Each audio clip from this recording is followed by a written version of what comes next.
Guests, ladies and gentlemen, welcome. In today's world, digital transformation is impacting almost every aspect of our lives.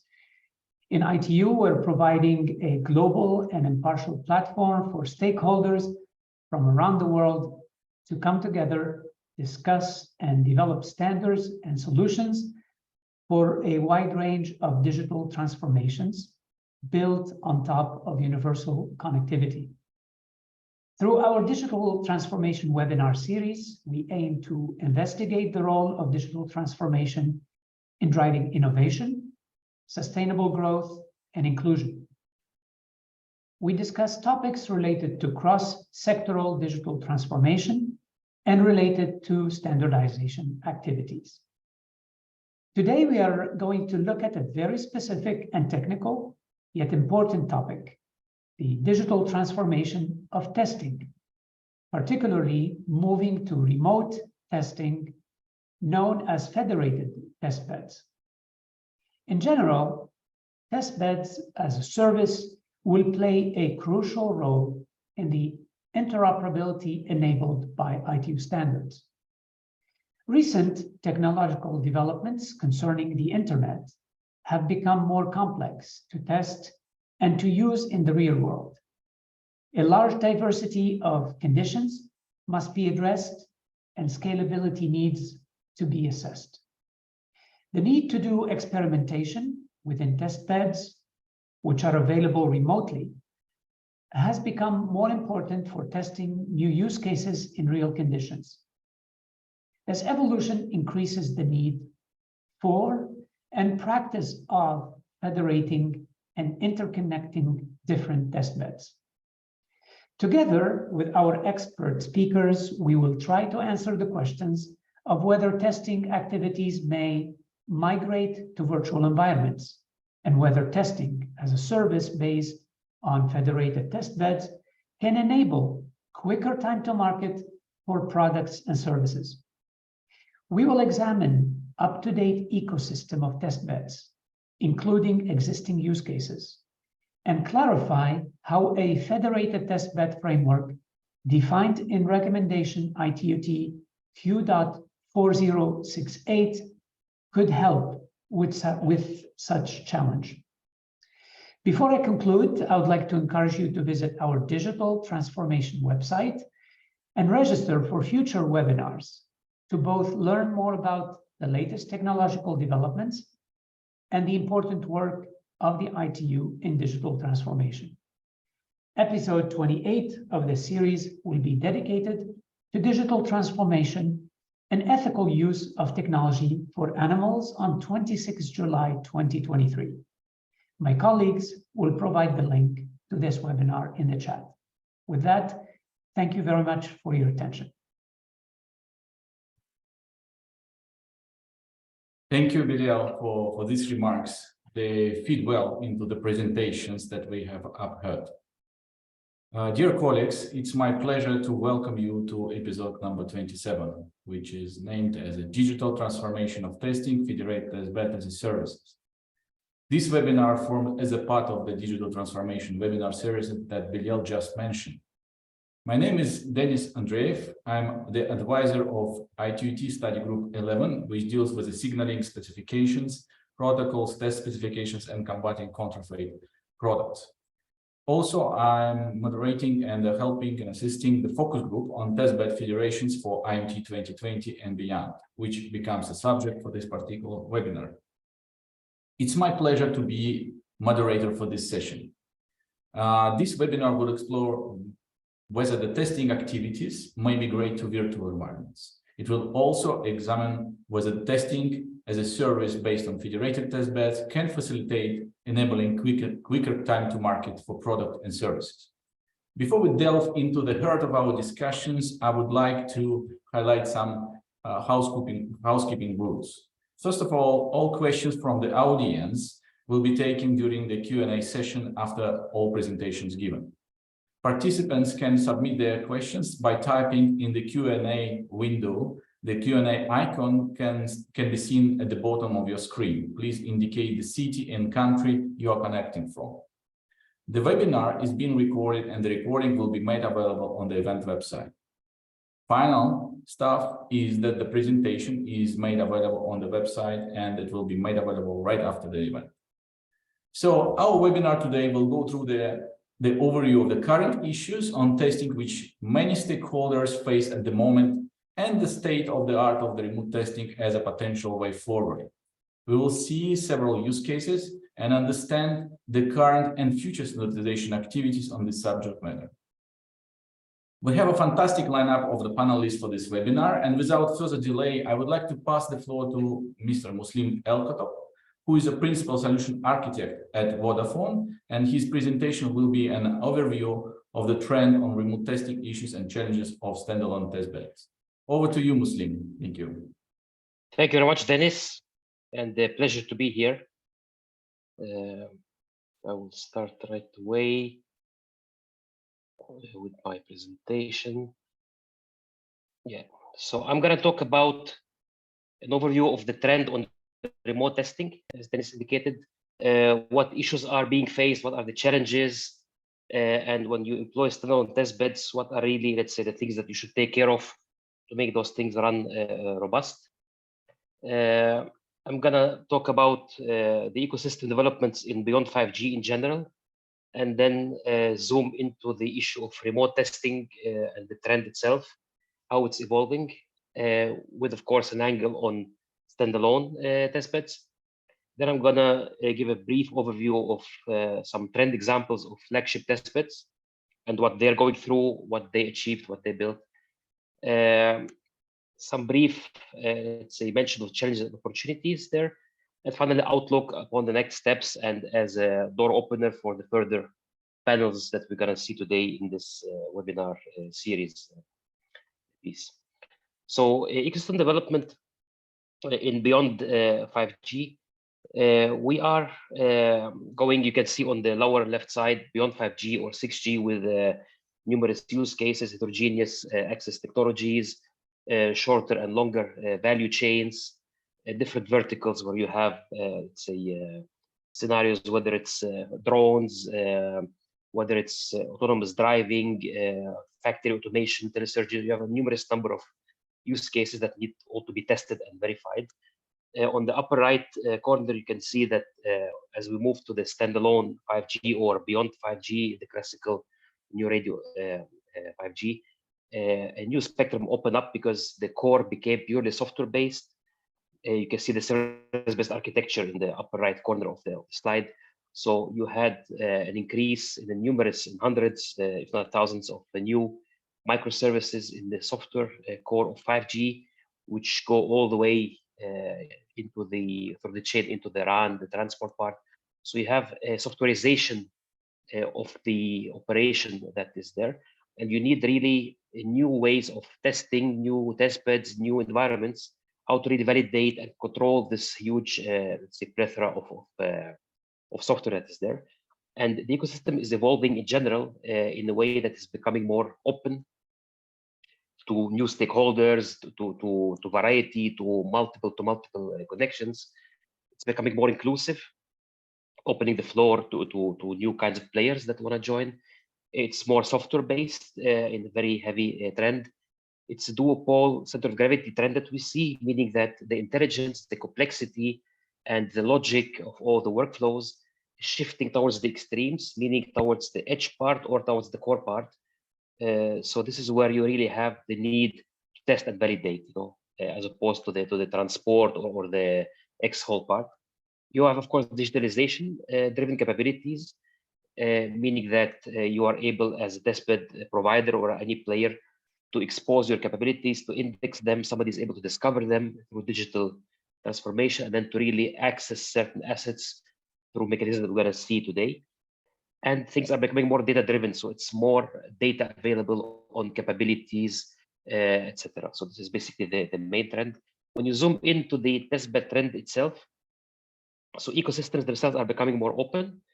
We are having a huge shift already taking place from the classical CSP or communication service provider ecosystem, which was centered around the CSP.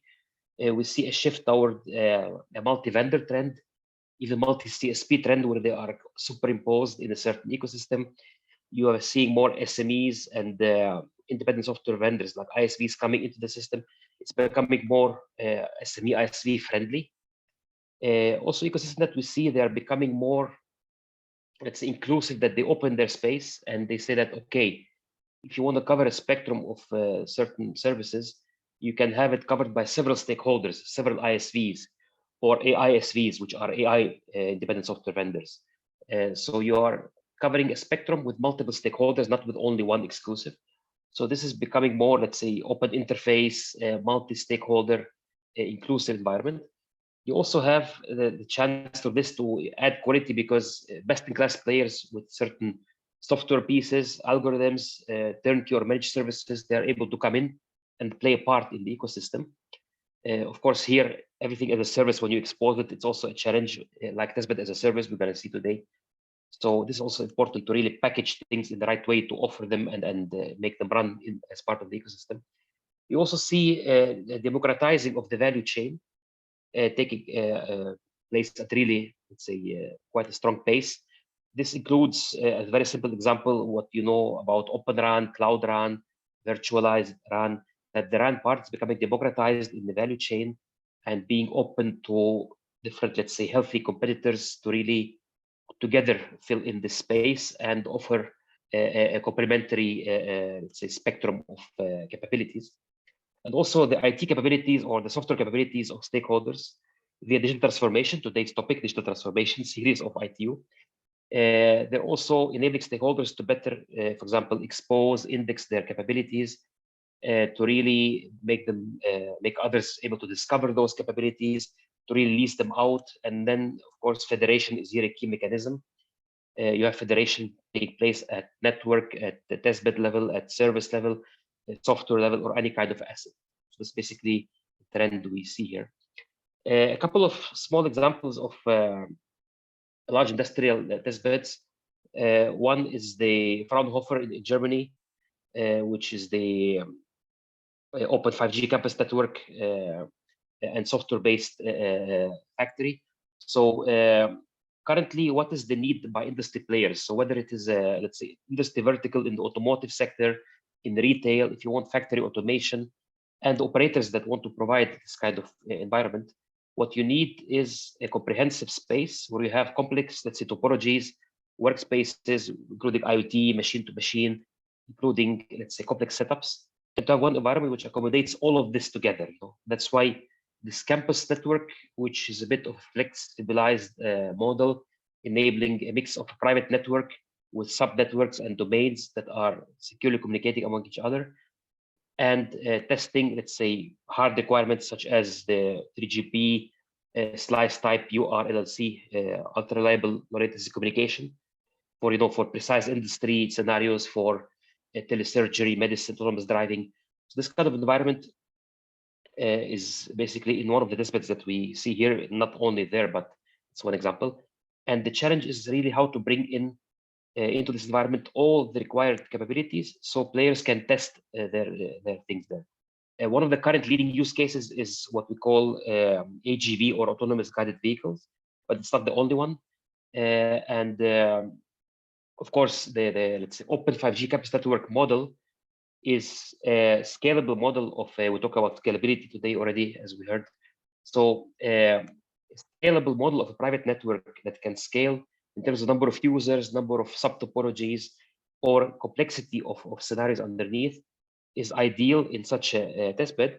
And you can then test software-based capabilities as they are say, increasing, to verify different use cases in different verticals, including the AGV example here. Just a brief touch upon. Also, you have in the UK, as an example, one of the very large test beds, which is XAir, dense air and auto air. It is a large, let's say, large span test bed covering a huge area for testing autonomous vehicles, connected cars. And the key here is that this whole test bed, which is a multi-span large area test bed, it's taking a shift already completely, entirely, not gradually or organically, towards what we call this flexible multi-stakeholder model in the RAN part as an example. So you have the Open RAN, virtualized RAN, and Cloud RAN, where you can orchestrate your RAN part and the resources out of the cloud from a virtual point. And this is then, let's say, following up with 3GP, the standalone, let's say the software-based core, where you can do slicing end to end. And such an environment, which is a test bed actually, but it's a huge geographic span. The challenge here is how to really, let's say, maintain your slices, how to really build your workflow, and how to really validate the new aspects that are coming in. So this is a multi-site, large span test bed, also going with this trend that I just mentioned a couple of slides ago. Some sample use cases that we see that are from demand of the industry that we see there. We have also innovation in mobile testing, meaning that you have scenarios with mobility, whether it's autonomous driving, pedestrians, ITS, transportation systems, with assistance. There is a need for innovation in how services are run. How do you really share assets among stakeholders? In the beginning, of course, they're test beds, then they evolve to the real stakeholders. How do you share the assets to really improve the scenario, the workflow of your testing scenario there? Also, automation of testing and continuous accessibility is another trend that is in demand now for testbed providers from industry players. You have also unified management platforms for testing, because we have so many different diversified use cases, how to really merge them into one trend. Of course, data ops is another one. Synthetic data and AI-driven data. So I talked about data-driven economy and services. So with a huge plethora of data that you have there, how to really control this data, what do you really test to really steer your scenario towards improvement and evolution. It's another thing, because transformation in a digital form increases exponentially the amount of data available through sharing. And then what do you do with that? Of course, you have a mix of simulated and real data and scenario or workflow segments. How do you combine them into one? You have also, let's say, self-service, which is, let's say, automated cloud development environments that we see there. A platform engineering. So if you have your whole offering of test beds and their conjunctual, let's say, spectrum of assets, how do you see this as a platform? How do you expose the capabilities there? And how do you test them before they are exposed? It's another, let's say, scenario that we see. And also AI-assisted testing is also a decreasing trend that we see there. So here, just some graphical images to show you what we are really seeing there. Autonomous driving, I just mentioned. We have also factory automation evolving from campus networks, as I showed as one example. You have also, let's say, smart city services and public services like, telesurveillance, smart city security control. You have also, let's say, part of our focus group that I'm very happy and proud to be part of. We have also a modular design of our capabilities that we expose with different roles, with different components and modular design, and how we use APIs to expose the capabilities and reference points to connect different entities, so we can do federation in complex workflows at different levels. This shows just how do you break down each domain in the testbed environment, and how do you label it, and how do you define reference points and APIs. This is basically what we also see evolving and driven also by our focus group. You also see multiple operators can conduct federation driven by data sharing, so they can expand the span of their knowledge, of their capabilities. They can improve energy efficiency, roaming. From information that they share, they can improve the overall, let's say, KPIs of the environment that are there, and to run this all through a common governance, which, let's say, controls data sharing through this federation governance scope, another example.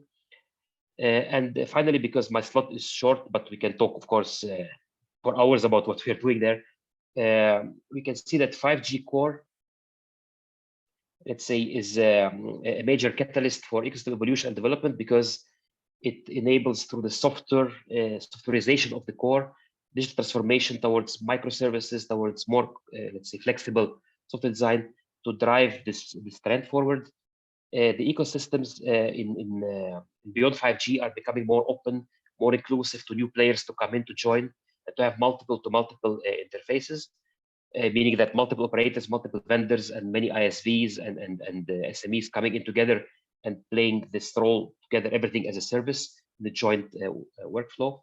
And then you have the value chain is becoming, let's say, democratized. The most strong example is, of course, the RAN part with Open RAN and vRAN and Cloud RAN, but there are many other segments that are being democratized in the end-to-end value chain. You have testbeds and testbed providers that are gaining importance and gaining ground for interacting with other players. That's why the modular design, the APIs, the structured approach, and this platform, like let's say, common asset set that they offer. And federation, of course, the core of our essence of our focus group. And as a mechanism, it's at all levels, whether it's network, service, software, application, or asset. It is playing a key role. It's a key mechanism actually with those capabilities that enables players to really share what they have, to expose what they have, and to really enable all these things that we are talking about. And with this opener towards the trend part, I would like to conclude my talk. And thank you for listening. Thank you, Muslim, for your excellent presentation. So we already heard the market-driven trend on the remote testing and the federated test beds. It means that market needs this. So I would like to remind us and recall that we will have a dedicated question and answer session towards the end of this webinar. And I encourage all participants to continue adding their questions using the Q&A button at the bottom of the Zoom platform. So now we move to the big session, which is called Use Cases for Testbed Federation and Market Needs for Testing and Services, TAAS. So we have 3 speakers here from Expo Canada, from Arizona University, and from GSMA. And now I will pass the floor to the first speaker, Anwar, who will give a presentation on the use case Expo is doing. Thank you. Over to you, Anwar. Thank you.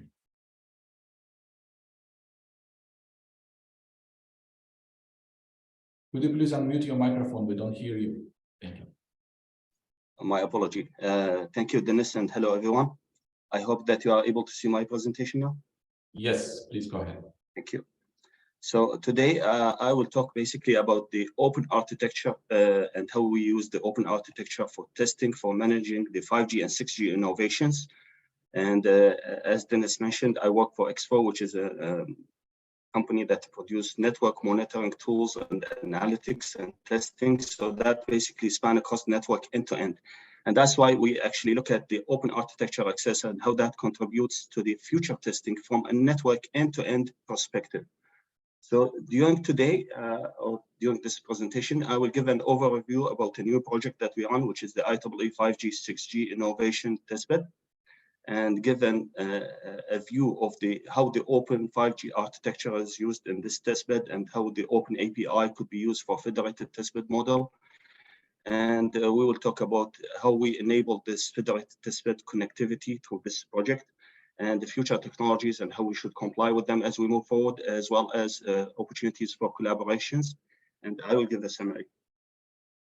So to start with, we understand very well the need from industries to have a platform for testing, to be able to test an idea or product before actually taking that to the premises of the mobile operator or the network, and be able to run that product there. And this process basically takes a lot of time. Say, for example, any company will develop a product, they will take time to make sure that that product will be up and running in the proper way at the network, meet the standard requirements, meet the KPI from that company. That's from industrial perspective. So there's a time delay between the phase of development and the phase of deployment because of the testing.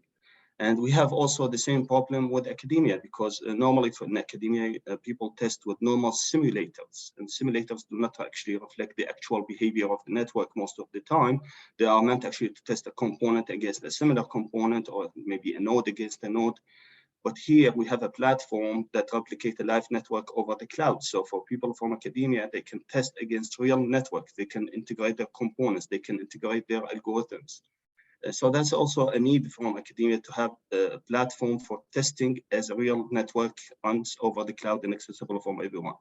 And this project specifically came at the time when the pandemic kicked off. So major companies basically dropped the investment in projects and in innovation and move that to day-to-day operations.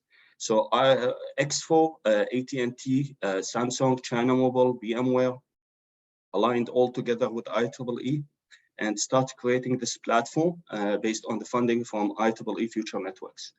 So the idea here again is to create an end-to-end testing platform that runs over the cloud, accessible from anywhere, built out of open source, and enable that platform basically for operators, for vendors, for application providers as the main users. And now we are taking another direction by creating a separate platform for academia. So this platform is actually will be available for everyone, and it's available as we talk now. And again, the targets were very clear: stimulate innovation again, contribute to collaborations, and make sure that we have the real problems coming from the industry made available for the large community of researchers, and hopefully to define new solutions and new standards. And this will open opportunities, of course, for more collaborations and more development, and basically define more standards. So what we have defined basically that we need a 5G core and we need a RAN simulator. And that basically what you see here on the screen. So we have a RAN simulator with a RAN core, and they are interconnected together.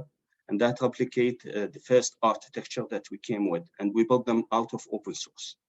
And as we move forward, we actually have discussions, and we are about to start a new project or a new architecture or a new branch of this platform when we have the core attached to the ORAN platform that is installed over one of the platforms in Montreal, and which is again a matter of discussion to have the same platform, our platform, running as the back end for ORAN.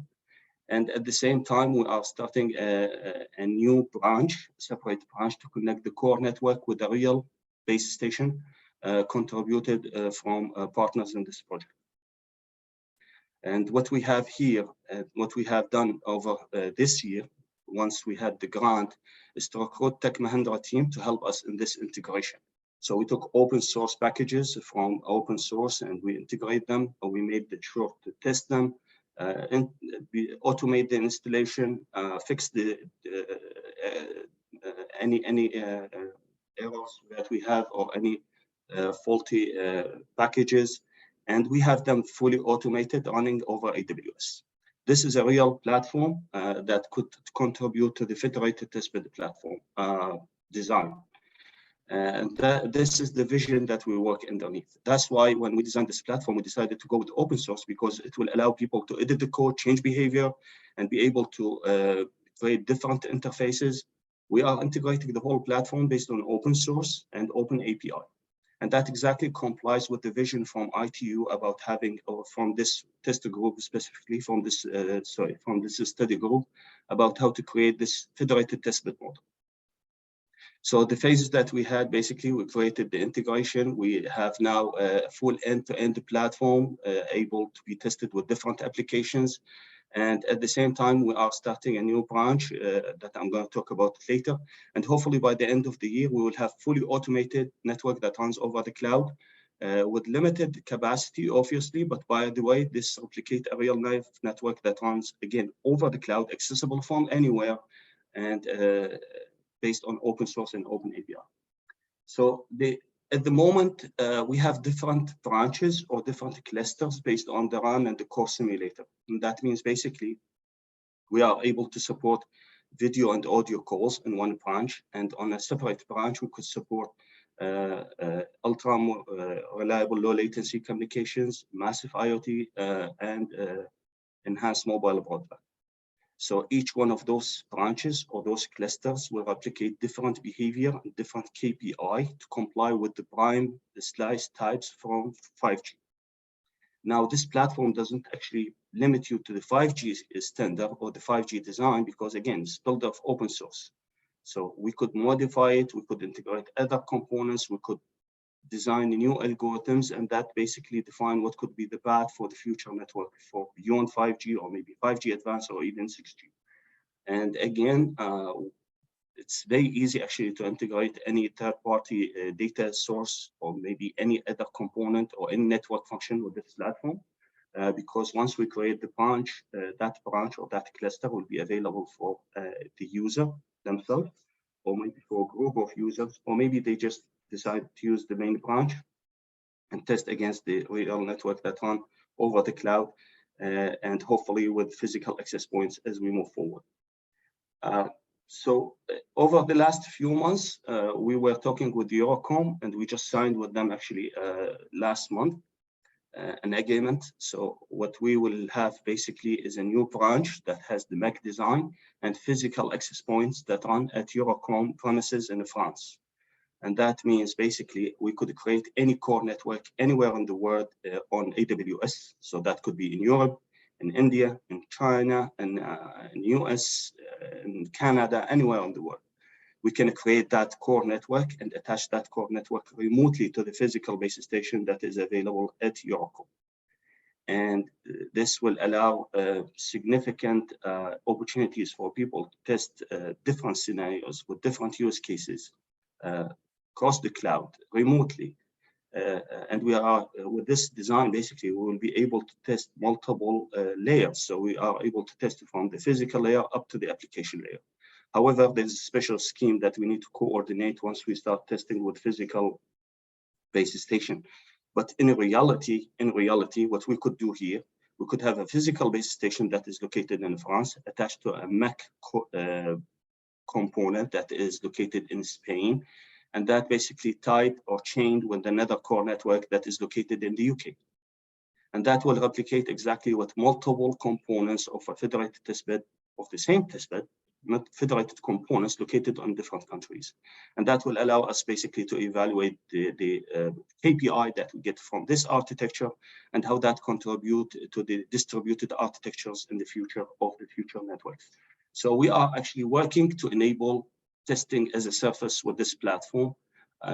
We talked with many people here on this, from the speakers in this event, and with Dennis and Muslim and everyone, about the opportunities to have this platform at the core of federated testbed model, because again, we are built of open source. It's IEEE governed platform, even though the companies are directing this project, but end of the day, this is coming from IEEE, and IEEE is neutral, and that will allow different platforms to use our platform as a hub to interconnect their platforms. And we have a case now that we are working on it, where we have two companies who want to attach their testbeds on their premises through our platform, because simply they don't want to break the firewall on their company premises. So they will use the IEEE platform as a hub to interconnect the messages between those testbeds.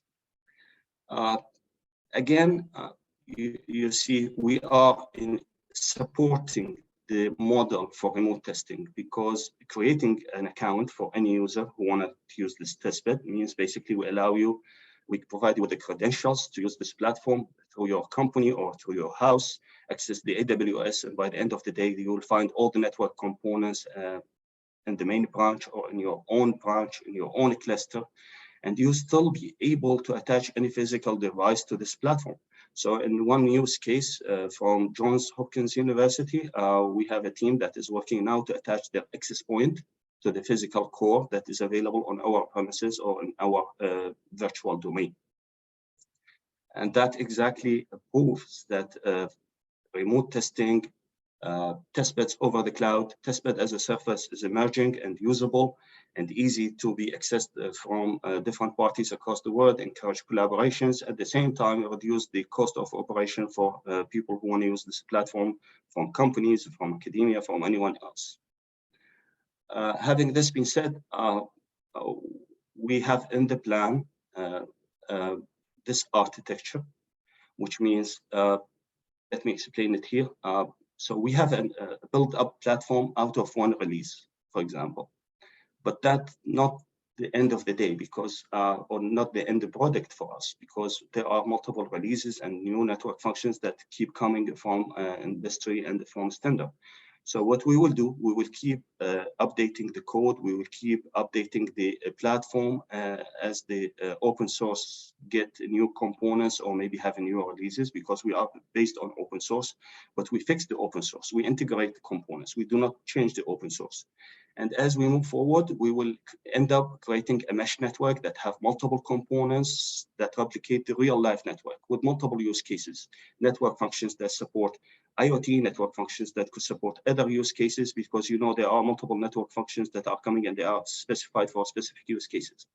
And at the end of the day, we will be connected to the physical base station, and we are able to support multiple connected users. And that makes our platform fully accessible to third-party applications because we run on open API. And what we will do, we will add an open source integration layer here, which allow open API to be connected to our platform. And we will enable other testbeds basically to access our testbed through this open API model. And we were thinking for a while that we will adopt Camara API as an example, but more or less we will support open API access for any platform. So let's say testbed 1 will have a component there, and our platform has other component, not necessarily the whole components, but one component that this testbed is needing for their test. So they could connect to API and run a test against that component. So we are not enforcing people to use our platform as the only platform, but they could integrate their platforms with our platform for complementary testing, for interoperability, to be able to use some of the network functions, maybe not all of them, but all use cases will be allowed in this model. And as we move forward, we need to look at how we design the test controller that allow multiple testbeds to be meshed together, and how we manage a test that span over multiple testbeds. So that test controller need to be located somewhere accessible by those users, and most likely we will provide that test controller from our side and allow that test controller to be controlled by third party. But there is a security issue that we need to look at it as we move forward. And we also envision that AI will have a key role in this federated testbed model, because the AI will be able to run those tests across multiple platforms and manage those testing and be able to maybe model the traffic exchange between them. So we will continue to work on those projects for this year and the next year, and we will give update all the time to our webpage about I would say component availability. So we also need to think about the future. So the future means basically that there will be multiple data sources that capture the data around any users, cameras, speakers, sensors, and all those data are classified into different clusters, and data will be ingested into those different slices. But there should be a central point to process those data to provide a virtual reality or maybe a complete reality for that user. So how that's related to the testbeds?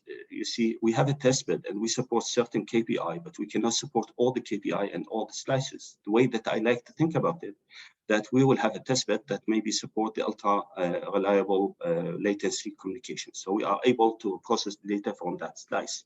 And there is another data maybe here on this image that is related to IoT that could be processed by another testbed. So different testbeds processing different data that are related to the same user in a testing scenario, for example. And then at some point, we will end up with a central data repository where we will process all the data and be able to predict what could be the real implications to the network, or maybe adaptation actions that the network needs to take a solution from a network perspective, or maybe just to change the data flow to provide the best connectivity to the user. End of the day, we are talking to multiple partners from across the world. We talk to Telefonica, to TIM, we are engaging Ericsson. We just signed with Eurocom. We also in discussions with Cloudify. And we think that this project would be a good pipeline for new standards, either for IEEE or for ITU or maybe for 3GPP. It doesn't matter really, because this is just meant for serving the humanity. We had this discussions with, about this platform with Oran Alliance, and they see us as a solution for their back-end testing. And we are part of this platform for federated testbed, and we will continue to support this initiative and even change the backlog from our side to match the way the industry and the standards are going. Having this been said, to summarize, federated testbeds will connect multiple platforms and multiple slices and multiple surfaces over multiple locations. And most likely this will happen case by case. So you know what complements your testbed and what complements the other testbed, or maybe you need more scalability and you need other testbeds. This is the future and there's no way around it. And at the same time, open architecture that is built out of open source and open API will allow easily those initiatives to integrate together and be able to come together and make this federated testbed working in reality as a product and as a surface. And the way that we like to think about this specific project for IEEE that we actually managing is to make this hub as a hub between those different testbeds. And that's why we are enable this open API integration layer that I just mentioned. And again, we run over the cloud similar as many other testbeds. So having a testbed based on a commodity software on the premises of one company is not going to work anymore as we move to the future. And there are new cases that continue to emerge and we need to support them, but with no testbed can support all the use cases, but all together we can support them, make those platforms available to develop new products, new standards, and new solutions for the problems that we have with connectivity and maybe for AI integration. And again, the main challenge that we could experience and we should be prepared to as we work on the federated testbed model is security and scalability. How we scale all together, how we manage testing all together, and how we secure access and how we secure the data exchange between those platforms. With this has been said, I conclude my presentation. Thank you very much. Thank you, Anwar. Thank you for this interesting overview of the project you are working on. So now I would like to over to Sikon Shao, Research Assistant Professor from Arizona University, to look and see what exactly they are doing on this subject. Over to you, Sikon. Thank you.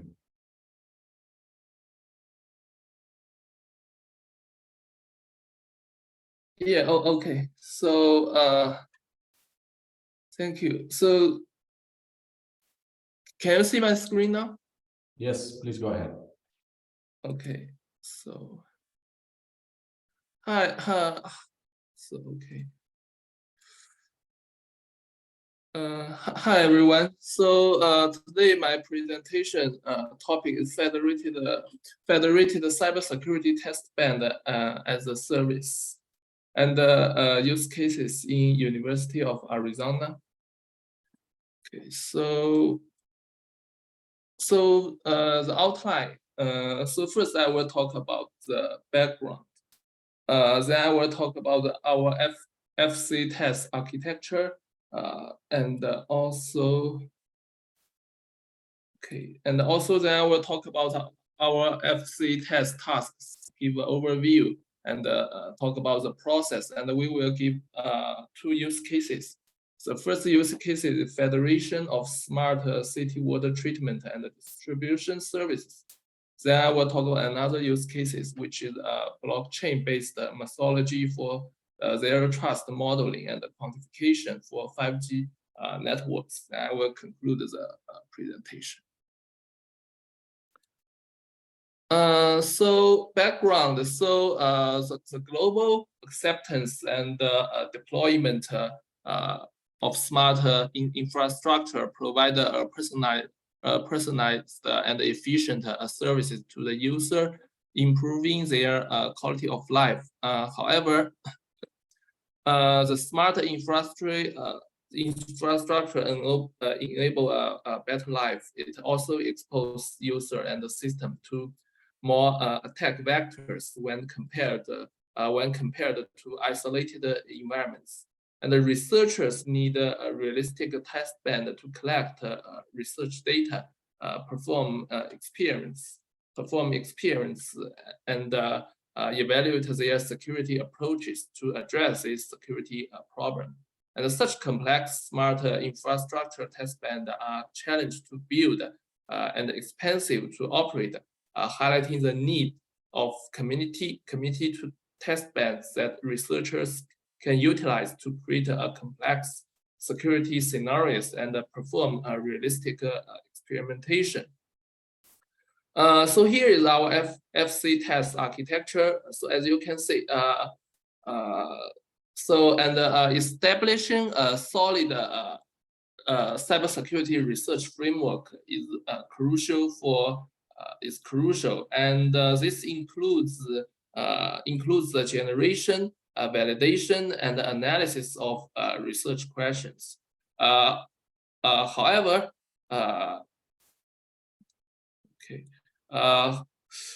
however, the process of building such architecture, especially in terms of physical implementation, can be both time and resource intensity.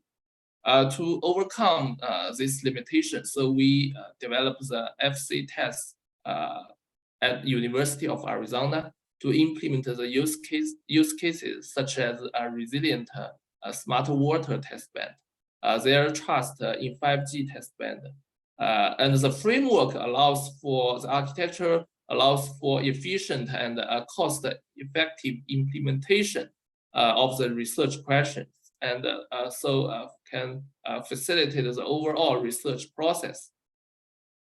And furthermore, as the system we also adapted the system to distributed communication paradigm through Kafka, and it enables further development and integration of distributed systems. And the process of our FC tasks is First, we have the setup phase. Basically, includes the testbed discovery and the integration and the beacon transmission of that. And in the experimentation phase, first we set up the experiments, and then we perform. And then the next step is experimental initialization, experiments performance, and finally the experimental finalization. So basically, this is a list of our tasks, which we will discuss in detail in the following slides.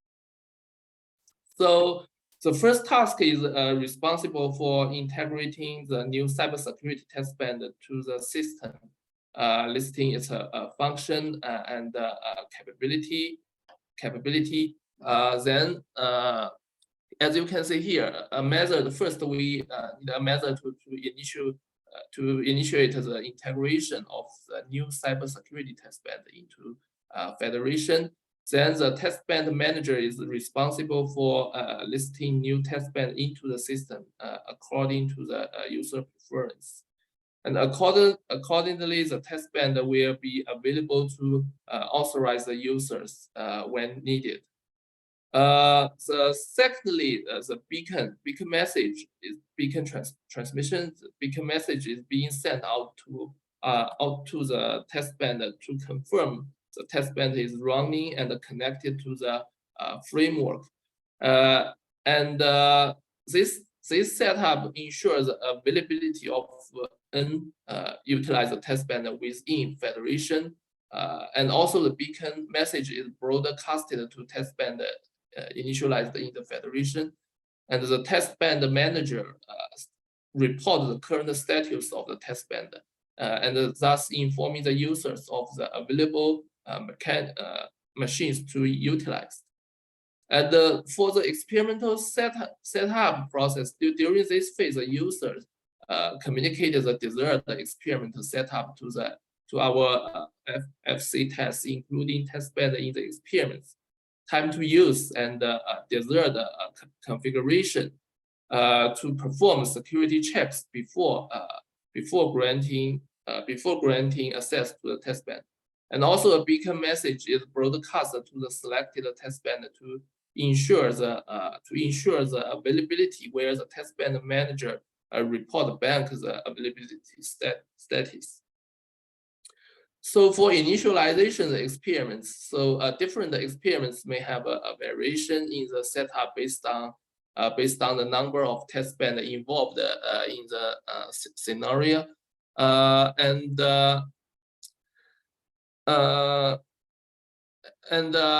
thus we will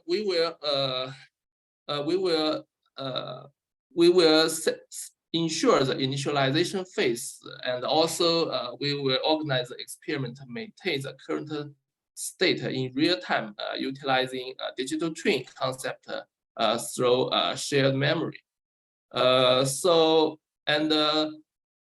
For the experimental performance, so basically the federation performance experiment, first we during the experimental performance data will be transmitted over to the digital twin, and to the user, and vice versa. And also the destination testbed users will read the message in near real-time performance. And once the experiment is complete, the recently used testbed will be released, and thus enable further utilization for upcoming experiments by other users.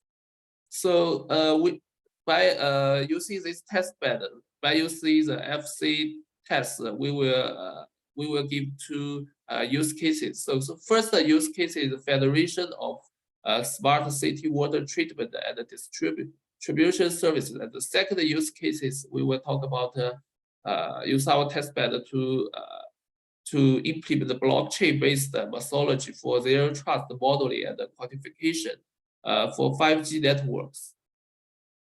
So for the federation of smart water treatment, so basically the smart water testbed is a physical testbed that adapts to the basic function of smart water treatment plant. The testbed is located at UA University of Arizona campus as part of NSF Center. So the testbed consists of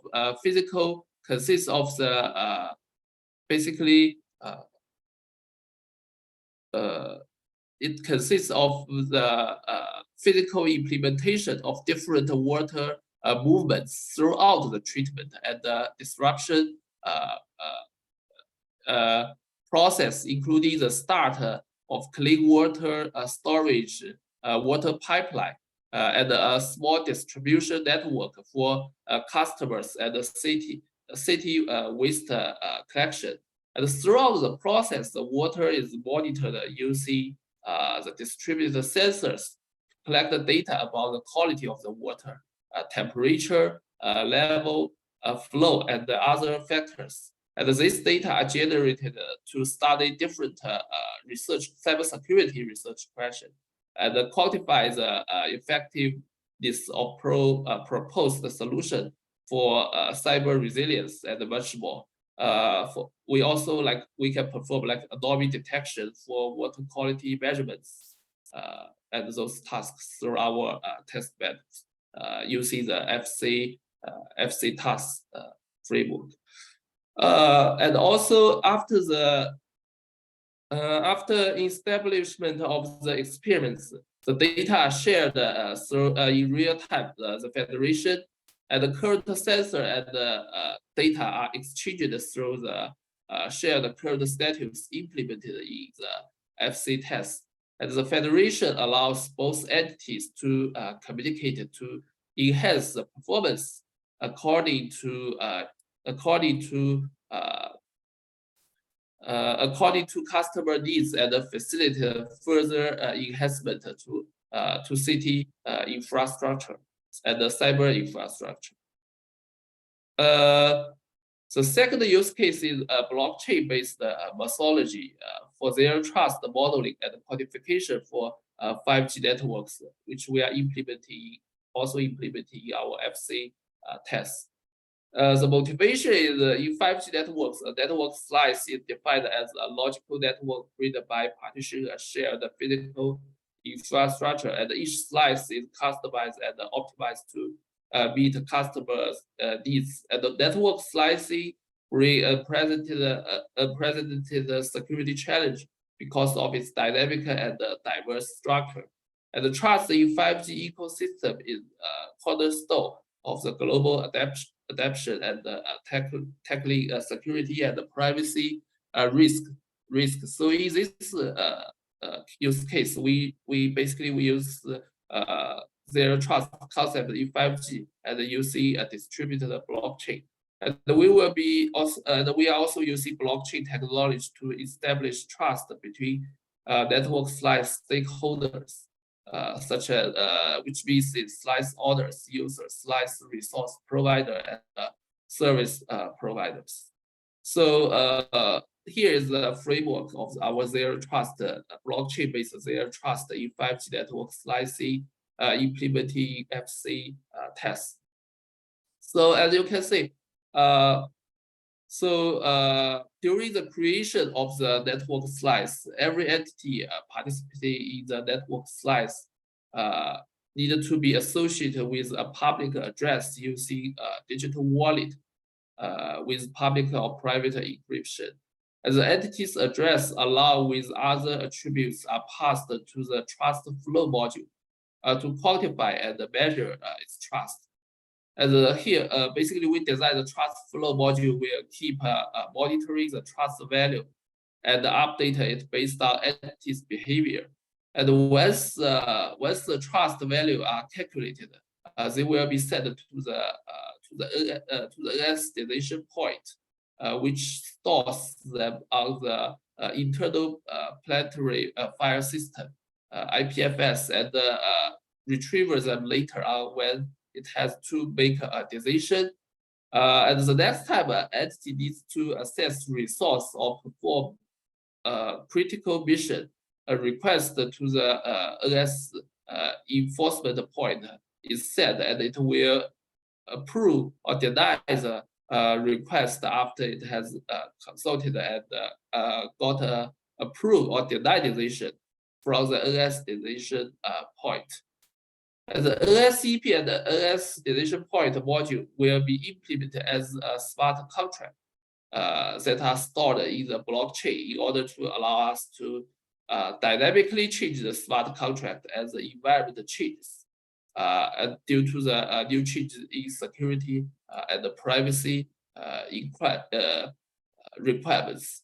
And we also use the machine learning to analyze our trust flow to secure the procedure. And we have several tasks for the zero trust in 5G network slices. First, we implemented a data collection tool to gather relevant data from the network slice system. And we also developed the trust flow module that process real-time data and quantify the trust of entity using two approaches. The first approach is deterministic-based quantification. Basically, we define the rule to quantify their reputation and to perform the deterministic-based quantification. And we also use machine learning-based quantification to analyze our trust flow. For example, we use like autoencoder-based deep neural network to calculate the anomaly score, to calculate the trust score. To analyze our trust flow. As the third task is we developing a zero trust architecture using blockchain technology within two smart contracts. So basically, the primary goals for the summary, basically the primary goal of the FC task is we want to develop a framework to facilitate the discovery, integration, and isolated geographically disparate cybersecurity testbed, especially in cybersecurity perspective to for cybersecurity experiment. And our experiment set up a facility reproducing cybersecurity experience that can add additional cybersecurity testbed into our existing experimental setup. And also FC test allows researchers to explore different cybersecurity research questions while building on top of existing hardware without all the individual testbed. Yeah, thank you. Thank you a lot, Sikon. So very interesting, especially the use cases you had just shared. And we see the big request from the market, and we see how academia is involved in the process itself. So thanks for that. So we move forward, and now we go to next speaker, Wayne Cutler from GSMA, Technical Director Legacy Networks of GSMA. So over to you, Wayne. Thank you. Many thanks, Dennis. Thanks for the opportunity to present. So I'm going to talk about some additional test cases for IMS emergency calling. Obviously, with 2 and 3G sunset and the removal of CS emergency as a safety net, then IMS emergency call or PS emergency call becomes increasingly important and critical. So next slide. Yeah, this is just an overview. So I'll talk a bit about the background to this with some VoLTE interrupt issues that were raised in the media last year. Then I'll talk about the GSMA investigation of those issues and various findings which led to the creation of this task force, the VRE task force, which is the VoLTE roaming and emergency task force, and which made some recommendations on emergency call handling and VoLTE interoperability. And then I'll talk about the document I-25, which is a GSMA testing document, and the gap analysis of the emergency call testing that we did previously, leading on to the new test cases that were added based on the findings and the recommendations of the task force. And then just finally some words on coordination with other industry groups. So next slide.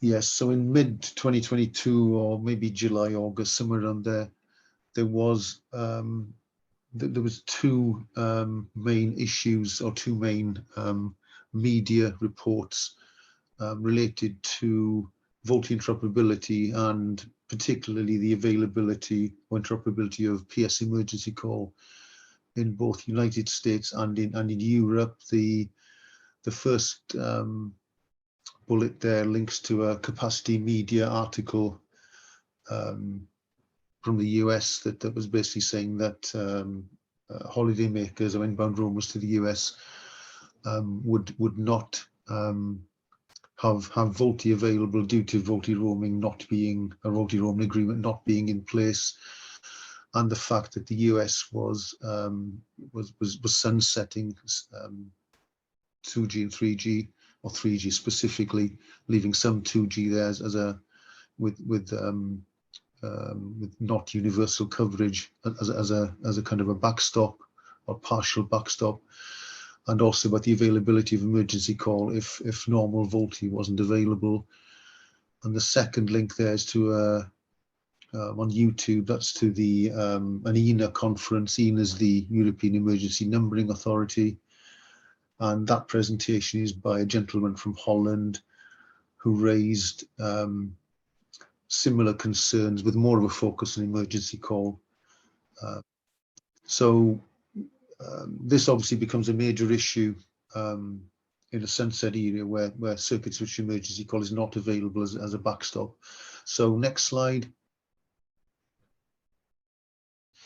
Yes, this is just about some background really about the standards in emergency call. So we note that 3GPP has specified IMS emergency call or PS emergency, including new challenges that were actually raised by S8HR. So S8HR home routing was added as the alternative architecture to local breakout by 3GPP along the way. And whilst this made VoLTE deployment easier, it also caused a number of problems. So there was a need to for the GPP to actually add some standardization or to modified standards, particularly to allow so-called anonymous IMS emergency call, and that's profiled in this document I-92, which is the VoLTE profile in GSMA.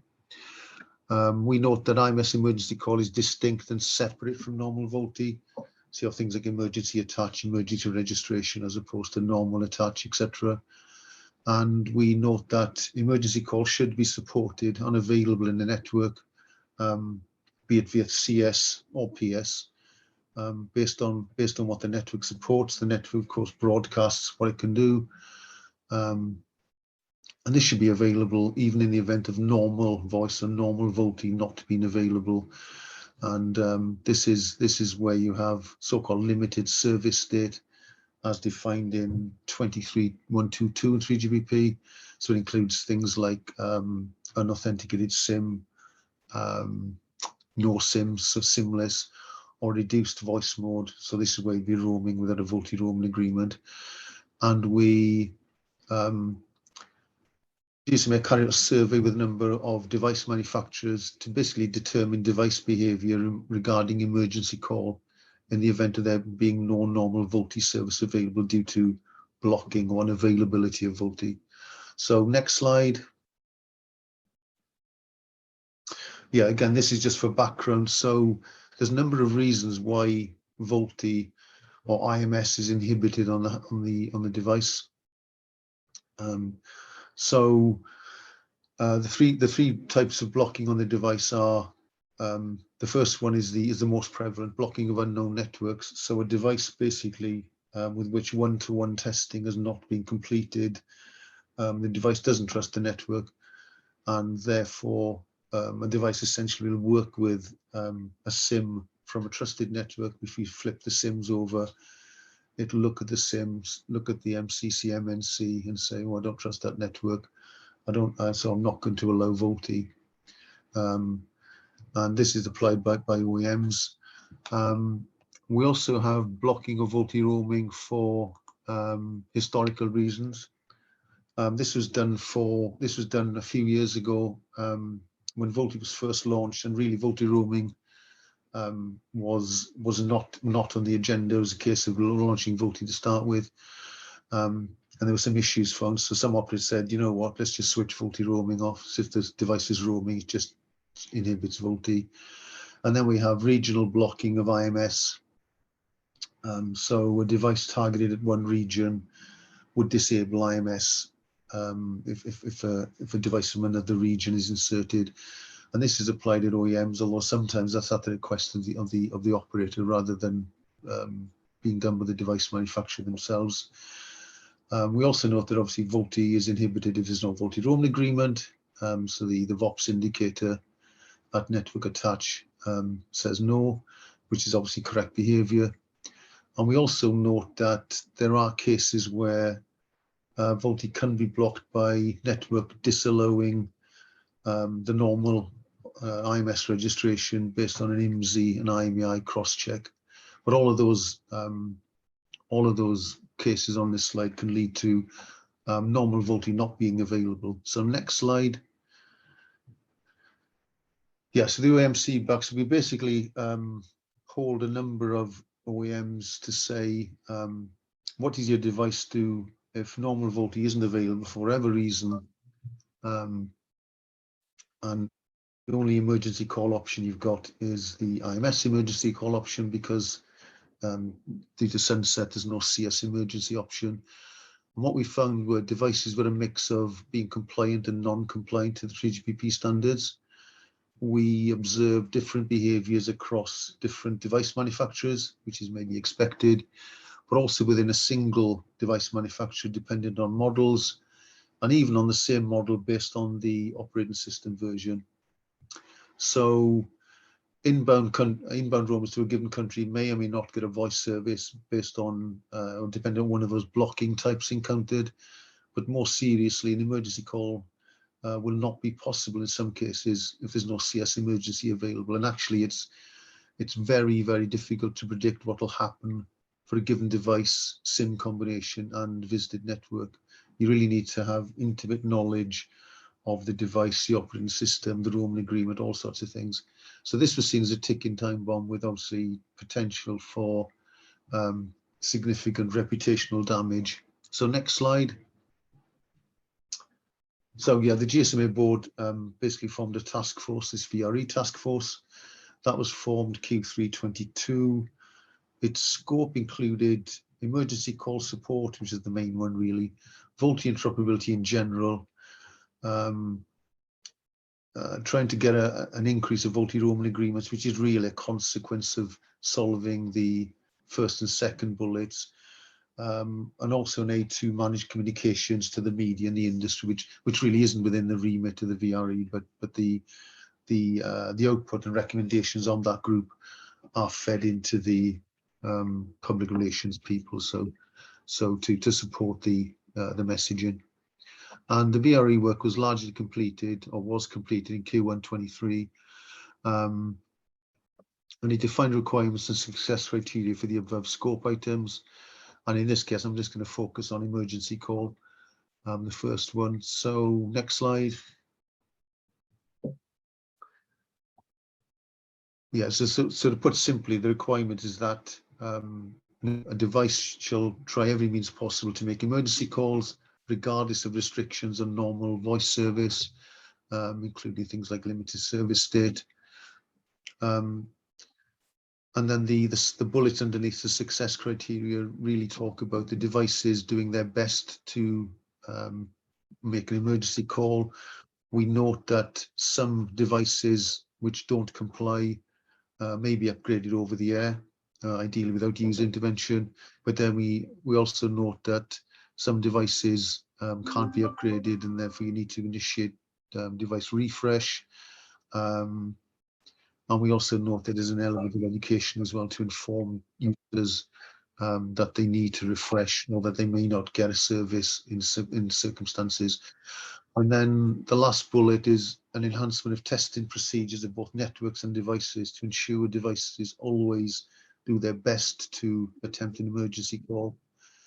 And we also note that networks can permit or block such a call, dependent on local policy and regulations. So next slide. Yeah, so this talks about our gap analysis in this document, IR25. So the GSMA launched a VoLTE testing service in mid-2021, which actually tests both networks and devices, both on their own and in combo, and also doing non-roaming and roaming scenarios. IR25 is a test document, and it covers these voice, SMS, and emergency services. It covers VoLTE, voice over Wi-Fi, MMTEL services, takes account of whether those services are applied via IMS or via legacy. And in terms of emergency call, we include both CS and PS technology, depending on what the network supports. And we also include both UE detected and non-UE detected emergency call. However, we did note that there was no test covering the use cases of limited service state and reduced voice mode. So next slide. Yeah, so we enhanced IR25 to include further tests to ensure that the UE does attempt emergency calling for those 3 sub-bullets. We also test networks as well to see if it accepts or rejects an emergency call, as subject to the national or regulations or policy of that country or network.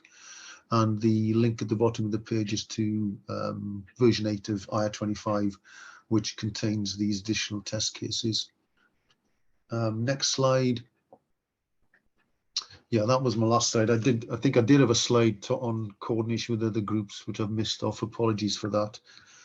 Just to say that the GSMA has been talking to other groups, indeed, like this one. We sent a liaison to 3GPP to get text changed in 23167, which is the emergency call stage 2 to cover limited service state. And we've also presented to other groups like ENA and ETSI, etc. So this is really a topic which the industry needs to get right as 2G, 3G sunset proceeds and VoLTE and IMS takes over from circuit switched. And that concludes my presentation. Thank you. Thank you a lot, Wayne. Yes, IMS emergency calling, this is very important stuff, and Stag Group 11 is working on that. on the especially interconnection of the IMS platforms for the roaming and long distance call scenarios. So well received. Thank you very much. We continue collaboration on this topic with GSMA. Now I would like to continue with the following presentation, but we have only 12 minutes left, and we would like to have like 10 extra minutes to end the event. So I would appreciate Cedric, who is a representative of Mandat International, to give us overview on the testbed federation concept, which was under study and which finally approved by study group 11 as a recommendation ITU-T Q.4068. So now I give the floor to you, Cedric. Please go ahead. Thank you. Hello, I will try to be short. So I am working for Mandat International. We are a member of ITU-T, and we have worked to standardize some elements of the federated testbed framework, and I will present you the main components, the short summary, what we have already done with ITU-T and with other organizations. So basically, we try to work on the federated testbed framework based on a recommendation ITU-T Q.4068 open APIs for interoperable testbed federation. It was published in August 2 years ago. It is available, of course, on the ITU website. The goal of the recommendation was to create a technical framework with different elements like guidelines and a data, that kind of reference model for interoperable testbed federation. The main goal is to help the developers to create a good implementation of testbeds interoperability across the different regions of the world. So we have 4 main objectives in this recommendation, 4 main parts, I would say. The definition of potential improvements for testbed interoperability and federation, a starting point. The description of the reference model for any kinds of federations of testbeds, and a specification of open APIs to interconnect the different testbeds, and some reference metrics helping the integration and the interoperability of the testbeds. From here, we have the table of content of the recommendation. So it is freely available on the ITU website. So we have developed mainly a reference model for testbed federation based on Ghana. So the generic autonomic network architecture developed by ETSI, the general architecture for the testbed interoperability and federation, the reference model, as I said previously, some requirements concerning the APIs used for the testbed federation, and we have also some example instantiating the generic model for APIs based on Fed4Fire Plus project and Jenny, and some reference metrics. We have also some appendixes in the recommendation with some example, some use cases, notably Jenny, Fed4Fire Plus, and others.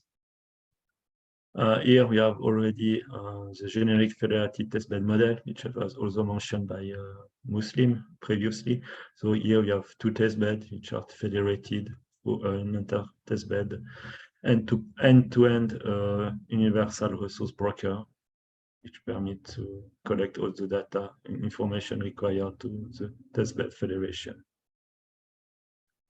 So basically on the level of a testbed, we have different elements. The testbed resource broker, we have a management system for each testbed. Of course, for each testbed, we have a test managers, and we have 2 levels of resources. One, which is the resource management, orchestration and control components or system. Typically, it could be an IoT gateways. And we have the basic resource, which can be a sensor typically. And we have also real-time resource state repository. As mentioned previously, one of the main important elements for the testbed federation is inter-testbed end-to-end universal resource broker, which collects the data of each testbeds. And we have also different actors in the federated testbed model, namely basically the testbed admin and also the broker admin on the top.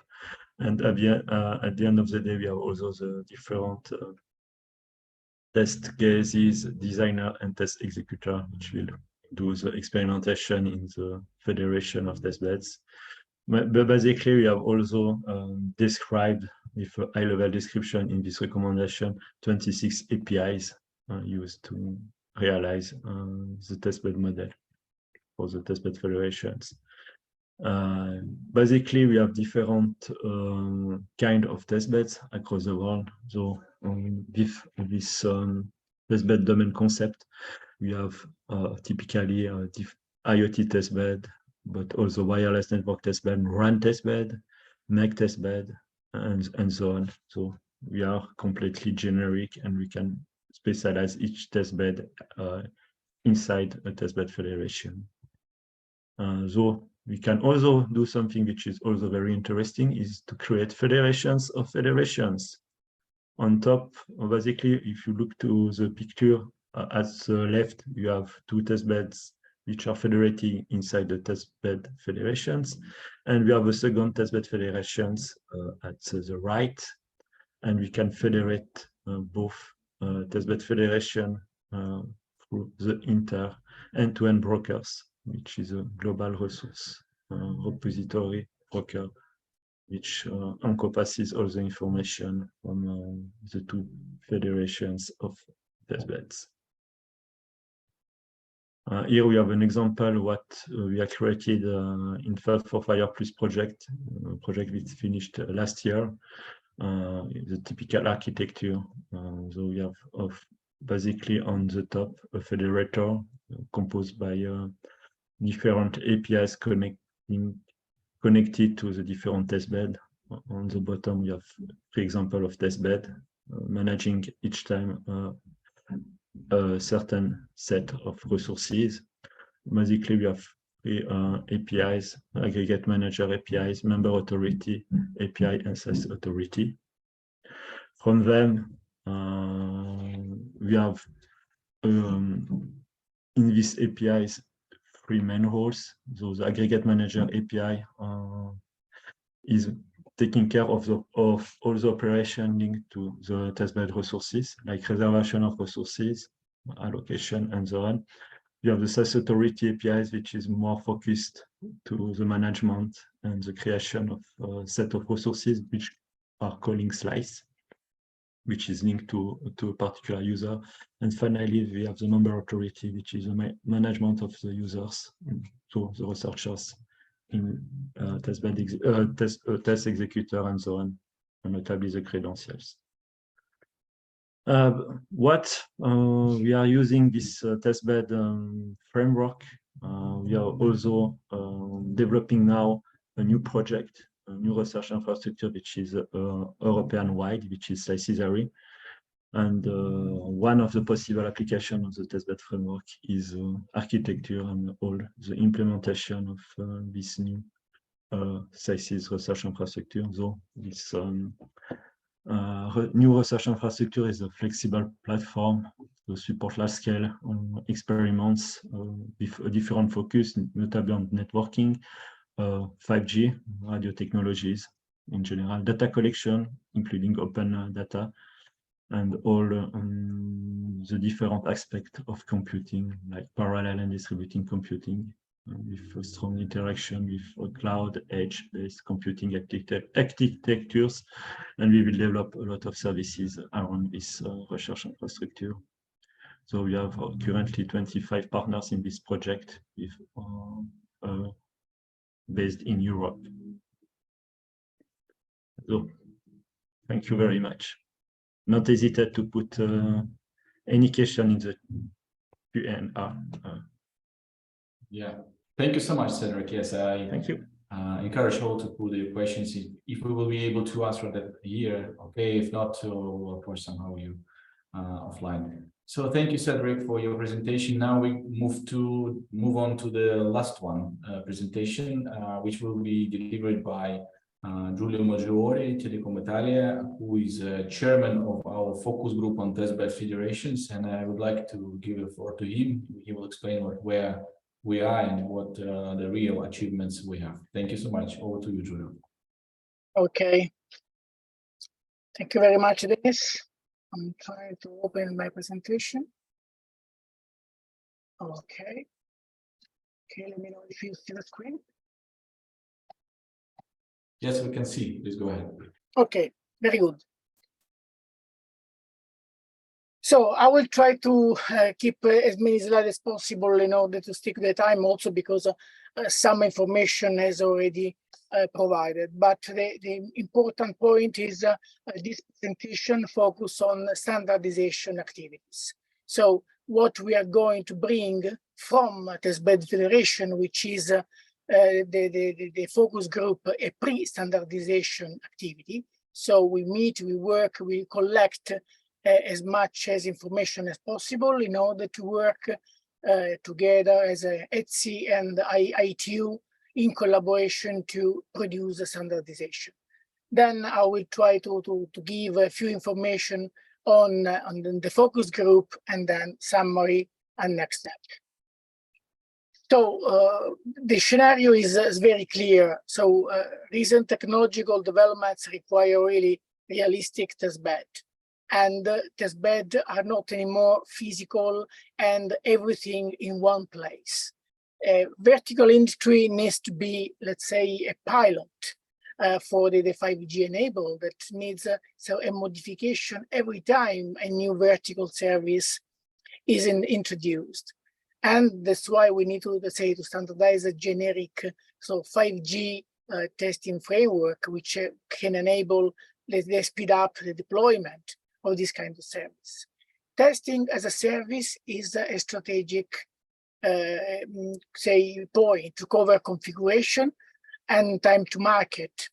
And testbed as a service will use, of course, testbed federations through API exposed, as Cedric was saying very well in the previous presentation. So I will not mention the work done. This was the first work done in the area of the testbed federation, which was already mentioned by Cedric. And the objective was, of course, to start in order to define APIs for interconnection and interoperability and reference areas. The starting point was, of course, the Ghana framework, where we addressed not only, let's say, the different island of testbed, but also federation of testbeds and federation of federation, which means we need to collect resources as they were. So we are in front of us a lot of potential cooperators to do this kind of work, and we need to get everything. Okay, the workshop done was one real key milestone we had in March 2021, and then we really went to the focus group, which was a very, very important point, and where we start to develop API specification to collect all the work done, say, all over the world, we can say. And the most important thing is, let's say, we really started in December, and in 1 year, we produced 11 work items, and let's say 4 of them are a real mature stage. Of course, the most important was the use cases. And it's important that we still open to receive use cases. So if you have in mind something to propose, please participate to the next focus group meeting, which is virtual from the 3rd to the 7th to the 6th of July. So in 2 weeks. because it's very, very important for us to have a clear picture of the use cases. For example, testbed on roaming scenario, additional IMS emergency. So this come to, let's say, way in the presentation, because emergency is something really that we need to make sure, and testbed federation can really help to this, let's say, to cover the testing for this part. Disaster scenarios, smart cities, and as much as you can. So just to answer one question I saw on the question and answer, there are no use cases located in one place. It's like in Africa, in US, in Europe. Use cases is a way we need to use the testbed federation. So all these use cases can be used from Africa, from US, from Asia, from every part of the world. But if you have some specific use cases, so a new service, a new connection, a new, let's say, use of this kind of testbed federation, it's good to raise your hands, come to the meeting, propose, and work in the study group WG2 to produce the services, the use cases. Okay, I think I said that, of course, the purpose is to collaborate all over the world in order to produce these testbed federation APIs and so on. This is the structure I will leave for your information. And this is also the organization of the working groups. We have 3 working groups that will produce deliverables. We have 3 on the WG1, which is led by Muslim. You have seen and heard today in a very nice presentation. WG2, which is covered by Cedric and deal with APIs. And WG3, which is dealt by Ranganai Chaparazza together with Tayeb, which is covering all the definition, association, and guide, and so on. Again, if you have, please, I invite you to participate to the next meeting, particularly if you have a contribution to provide or to discuss. 3rd to 5th of July in 2 weeks. And the last, just a 2 snapshot about what we are going to do also in ETSI for this. Someone consider testbed federation only as able to provide connection between for the traditional services. But today we have to consider testbed federation also as interconnection of data. So the data are the gold of today, and we need to make sure the data are exchanged in a correct way, are reachable, are really integral, and all the connections are robust. So in some cases, when, for example, happen to be in the field of security, sometimes you need particular test beds to test your patches, your, say, security in advance. So in this sense, we are really considering to provide a POC, basing, of course, in all the Gaia X cooperation, which our members are providing. And in this, we are trying to test the most representative interconnection between data provider, data users, the data provider, and so on. Because let's say most of the service that we are going to use today are, let's say, absolutely based on data. So integrity of the data, availability of the data, and interchange, interoperability of data provider is absolutely a must to provide a successful services for the future. So just give a summary. I know I compressed so much the presentation, but I try to stick to my 10 minutes. So the industry is going to really provide a business case to enable 5G. APIs needs to be provided in order to enable the federation model. And so the new business model, the test bed as a service, is absolutely a key, essential point in order to enable the time to market and so on. So we have 1 year in front of us for the focus group. So please come and contribute and discuss with us in order to complete the good work we already started. Thanks so much.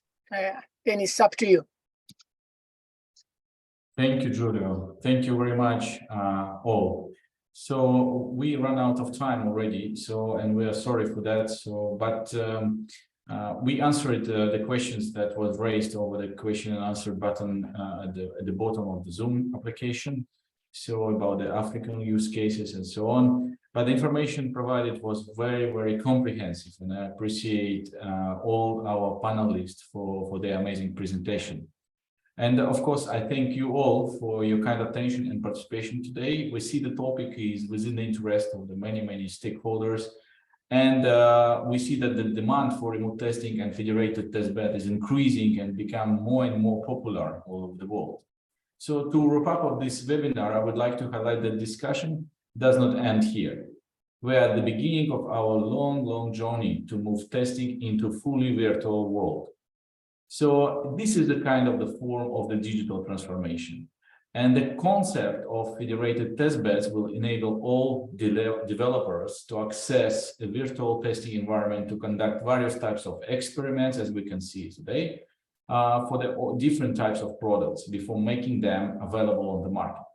This will undoubtedly increase the quality of the end products and reduce time to market. So we look forward to collaborate with industries, SDOs, forums, and consortia, as well as all vendors, developers, suppliers, in order to collect the best practices of the existing testbeds and their federations. ITU will continue this dialogue through our focus group, which is led by our leadership, supported by different SDOs and academias. So please do join us there. So the next meeting scheduled on 3 to 5 July, it will be fully virtual meeting, and it's open to all. So who are interested, please join, register, and take your part in the discussion, ongoing discussion. So information about this focus group is highlighted in the chat. I saw several messages posted in the chat, so I appreciate you if you consult the webpage we just mentioned. So taking this opportunity, we also encourage you to check the digital transformation webinar series. More episodes of this series are scheduled, and we invite you to stay tuned. We are posting the link in the chat and encourage you to join. Having said that, thanks once again to our panel, to our participants, and hope to see you again soon. Thank you so much. Bye-bye.